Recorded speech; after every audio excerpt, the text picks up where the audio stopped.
तर मी भीमराव कडाळे पाटील बीकेपी मराठीमध्ये आपलं सर्वांचं स्वागत। आज नवीन दिवस, नवीन विषय, नवीन दिवसाची नवीन अशी चर्चा। आज चर्चा घेऊन आलोय म्हणजे बघा, बारामती विधानसभा मतदारसंघामध्ये सुनित्रा पवार यांचा विजय निश्चित आहे, परंतु राहुरी मतदारसंघामध्ये मात्र काटेकी टक्कर आहे आणि तिथं भारतीय जनता पक्षाचं काही खरं नाही असं जनतेतनं बोललं जातंय। अशी परिस्थिती का आली बघा, शिवाजीराव कर्डिले हे 5 वेळा या मतदारसंघामध्ये आमदार राहिलेले आहेत। आता हा मतदारसंघ राहुरी हा 2-3 तालुक्याचा काही भाग एकत्र करून हा मतदारसंघ तयार झालेला आहे आणि इथं 5 वेळा शिवाजीराव कर्डिले आमदार झालेले आहेत। तर प्राजक्ता तनपुरे यांनी त्यांचा पराभव केला होता आणि प्राजक्ता तनपुरे यांना राज्य मंत्रिमंडळामध्ये मंत्री म्हणून घेतलेलं होतं, परंतु त्यांचा 2024 मध्ये पराभव झाला आणि सध्याचं वातावरण पाहता भारतीय जनता पक्षाच्या विरोधात लोकांचा उद्रेक आहे। तर आता या निवडणुकीमध्ये बघा, खरं पाहता बारामतीत लढत कोणाकोणात आहे आणि राहुरी मतदारसंघामध्ये लढत कोणाकोणात आहे। बारामती तालुक्याचं मतदान किती आहे तर राहुरी तालुक्याचं मतदान किती आहे आणि यामध्ये मतदानाची आकडेवारी किती झाली, बारामतीमध्ये मतदान किती झालं, राहुरीमध्ये किती झालं, तर याचा सविस्तर असा आढावा आज आपण घेणार आहे। पहिल्या पण माझ्या व्हिडिओमध्ये मी सांगितलेलं होतं की विधानसभा ही पोटनिवडणूक आहे।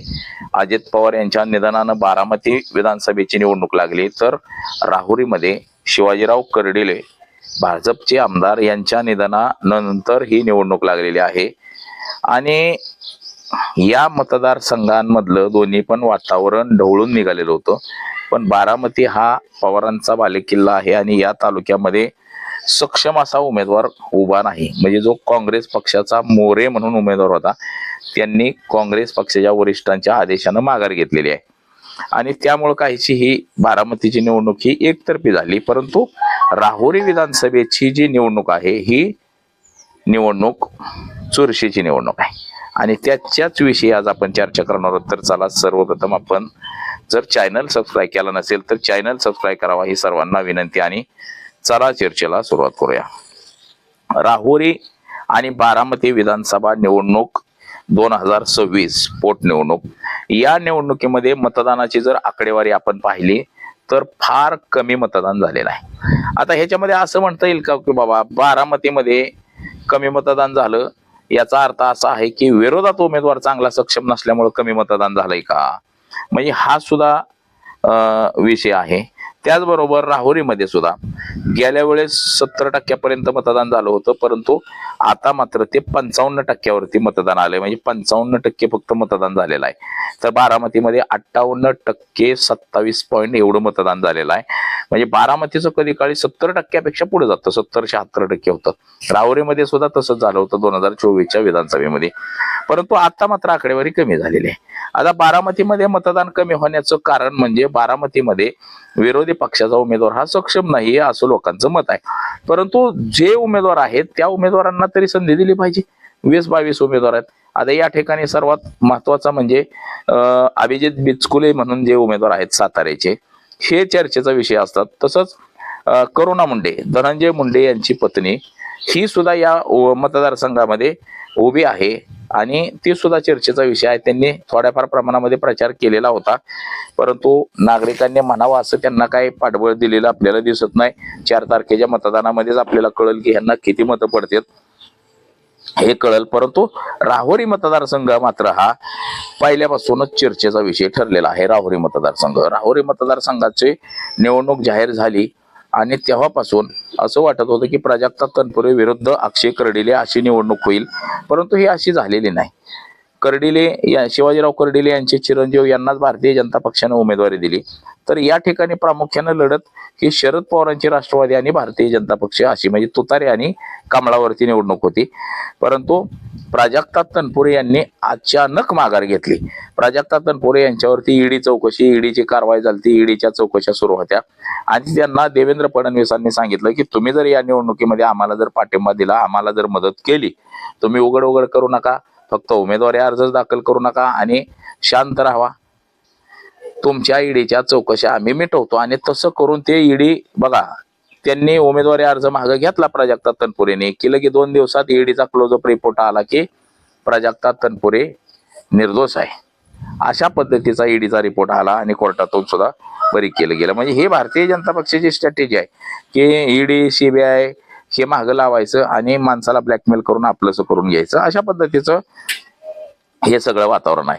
आता राहुरीपेक्षा बारामतीमध्ये मतदान थोडे जास्त झालेलं आहे, परंतु महत्वाची निवडणूक ही राहुरीमधली आहे आणि दोन्ही ठिकाणी शांततेनं मतदान पार पडलेलं आहे. कुठं वादविवाद नाही, दंगा नाही, काही नाही, काहीही झालेलं नाही. आता बारामतीत 58% अपेक्षा जास्त झालं, तर राहुरीमध्ये मात्र 55% झालं. आता बारामतीतली लढत खरी राष्ट्रवादी काँग्रेस विरुद्ध महायुती विरुद्ध आकाश मोरे काँग्रेस अशीच होती, परंतु आकाश मोरेंनी माघारी घेतलेली आहे. त्याच्यामुळं या ठिकाणी काही निवडणूक नाही. 22-23 उमेदवार रिंगणात आहेत, परंतु तशी पाहता ही निवडणूक टफ फाईट अशी नाही. परंतु राहुरी मतदारसंघ जो आहे अहमदनगर जिल्ह्यातला, त्याला अहिल्यानगर आपण म्हणतो, त्या ठिकाणी 55.56% मतदान झालं. आता या तालुक्याची जर मतदानाची जर आकडेवारी पाहिली आपण तर 3,33,000 मतदान आहेत सगळे मतदार. आणि यापैकी मतदान करणारी जी लोक आहेत त्यांनी 1,69,000 मतदान झालेलं आहे या ठिकाणी. इथं 7 उमेदवार आहेत. 7 उमेदवारांमध्ये लढत ही 2 उमेदवारांमध्ये आहे, भारतीय जनता पक्ष आणि राष्ट्रवादी काँग्रेस शरद पवारांची तुतारी, अशी इथं निवडणूक आहे. आता या ठिकाणी भारतीय जनता पक्षाकडून अक्षय कर्डिले आणि राष्ट्रवादी काँग्रेस शरद पवारांच्या राष्ट्रवादीकडून गोविंद मोकाटे, तर शिवसेनेचे अपक्ष बंडखोर आहेत उद्धव ठाकरे गटाचे राहुल खेवरे हे या ठिकाणी उमेदवार आहेत.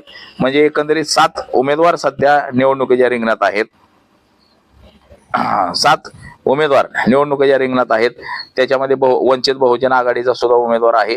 आता ही उमेदवार म्हणजे शिवसेना उद्धव ठाकरे गटाचा उमेदवार आणि इतर 4 उमेदवार, हे 5 उमेदवार किती मतदान खात आहेत त्याच्यावरती सुद्धा ह्या सगळ्यांचा विजय अवलंबून असणार आहे. कारण की हे लोक जेवढे जास्त मतदान खातील तेवढं ह्या इतरांचं मतदान कमी होईल. वंचित बहुजन आघाडी आणि उद्धव ठाकरेंच्या गटाचे जेवढे मतं खातील तेवढी मतं गोविंद मोकाटेंची कमी होतील. परंतु जरी कमी झालेली असली किंवा आता ह्या निवडणुकीमध्ये एकदम ट्विस्ट काय आला होता की प्राजक्ता तनपुरे यांनी माघार घेतली. प्राजक्ता तनपुरे यांनी निवडणूक लढवावी अशी अख्ख्या तालुक्याचं मत होतं. लोकांना वाटत होतं की भारतीय जनता पक्षाच्या आमिषाला बळी पडू नये, भारतीय जनता पक्षाला घाबरू नये, भारतीय जनता पक्ष लोकांवरती खोट्या खोट्या कारवाया करतो, जनता तुमच्या पाठीशी आहे, तुम्ही निवडणूक लढवा, असं लोकांचं एकंदरीत मत होतं. परंतु ईडीची कारवाई आपल्या वर्षी संपते, ईडी कारवाई होणार नाही. ईडीचा जो आपल्या विरोधात गुन्हा दाखल आहे त्याचा क्लोजअप रिपोर्ट ही ईडी सादर करेल असं देवेंद्र फडणवीसांनी सांगितलं. आणि या सगळ्या गोष्टींमुळं त्यांनी माघार घेतली आणि तालुक्याला असं वाटलं की भारतीय जनता पक्ष खरंच लोकांना दाबतो, आवाज दाबतो, भाजप खरंच वाईटच आहे, अशी काहीसं चित्र आता त्या राहुरी तालुक्यामध्ये निर्माण झालं, राहुरी विधानसभा मतदारसंघामध्ये. आणि लोक ते गोविंद मोकाटेंच्या पाठीशी जाताना आपल्याला तिथं दिसतात. आता या ठिकाणची बघा, पंढरपूरला सुद्धा असंच झालं होतं. पंढरपूरला जे भालके नाना होते, भारत भालके, हे यांचं निधन झाल्यानंतर त्या ठिकाणी त्यांच्या चिरंजीवाला तिकीट देण्यात आलं होतं आणि भारतीय जनता पक्षाचे समाधान आवतडे तिथं उभा राहिलेले होते. आता त्या ठिकाणी सुद्धा समाधान आवतडे भारतीय जनता पक्षाचा उमेदवार निवडून आला होता. म्हणजे जे की भालके नाना हे काँग्रेसचे उमेदवार होते, परंतु त्यांचा चिरंजीव मात्र राष्ट्रवादी काँग्रेसमधनं जाऊन उभा राहिला घड्याळाच्या चिन्हावरती आणि तिथं त्यांचा पराभव झाला होता. म्हणजे पंढरपूरची पुनरावृत्ती राहुरीमध्ये होते की काय, अशी लोकांना भावना आहे. लोकांना तसंच वाटायला लागलेलं आहे की जसं पंढरपूरमध्ये झालं त्याच पद्धतीनं आता राहुरी विधानसभा मतदारसंघामध्ये होणार आहे. म्हणजे राहुरीमध्ये सुद्धा शिवाजीराव कर्डिले यांचं निधन झालं आणि त्यांच्या चिरंजीव अक्षय कर्डिलेला भारतीय जनता पक्षानं उमेदवारी दिली. परंतु जे तालुक्याचं जे वातावरण आहे हे राष्ट्रवादी काँग्रेसच्या पाठीशी, आणि लोकांना एक राग आलेला आहे तिथं की प्राजक्ता तनपुरे यांना ब्लॅकमेल केलं गेलं आणि ब्लॅकमेल करून भारतीय जनता पक्षानं त्यांना उमेदवारीच दाखल केलेली माघार घ्यायला लावली. आणि या गोष्टीमुळे लोकांचा राग अक्षरशः अनावर झालेला आहे. की बाबा तुम्ही काय करताय, लोकांना उमेदवाऱ्या माघार घ्यायला लावताय, कुठं काय करताय, म्हणजे तुम्ही ईडी शिडी बीडी याचा वापर किती मोठ्या प्रमाणामध्ये करताय, असं लोकांना राग आहे. आणि या रागातूनच बघा लोक राहुरी मतदारसंघामध्ये मतदान करतील. आता 55% जरी मतदान झालेलं असलं, 1,69,000 जरी मतदान झालेलं असलं, तरी या ठिकाणी बघा साधारण 90,000 किंवा 80-82,000 मतं पडली तरी सुद्धा उमेदवार निवडून येतो. 69,000 म्हणजे 8 दुनी 16, 80-85,000च्या दरम्यान मतदान पडायला हवं. तर 85,000 मतदान हे पडलं की उमेदवार निवडून येईल. म्हणजे छोटे छोटे जे पक्ष आहेत त्यांना सुद्धा थोडं थोडं मतदान पडणार. शिवसेनेचा जो उमेदवार आहे त्याला 2-4 हजाराच्या वरती मतदान पडेल. वंचितचा उमेदवार आहे त्याला सुद्धा चांगलं मतदान पडेल. आणि हे जे मतं जे आहेत ही मतं तालुक्यातनं कमी होतील, त्या मतातनं कमी होतील. म्हणजे 85,000 मताधिक्य असल्यास तो उमेदवार निवडून येईल असं एकंदरीत दिसतंय. परंतु या तालुक्याच्या सर्वेवरनं, तालुक्याच्या आता मी जे पाहिलं तालुक्यामधलं वातावरण आणि लोकांच्या प्रतिक्रिया, त्याच्यावरून एकंदरीत असं दिसतं की भारतीय जनता पक्षाचा या ठिकाणी पराभव होईल असं या ठिकाणी आपल्याला दिसतंय. तर 4 तारखेला नक्कीच आपल्याला हे आता सगळं कळणार आहे. आपले हे अंदाज असतात, मी प्रत्येक गोष्टीचा अंदाज व्यक्त करत असतो नेहमी, आणि तो 99% जवळपास माझा अंदाज खरा ठरतो. परंतु शेवटी आता अंदाजावरती सगळे चालतं. तर बघा आज एवढंच. माझा सहकारी कॅमेरामन अनिकेत समी भीमराव कडाळे पाटील, BKP मराठी, इंदापूर, पुणे.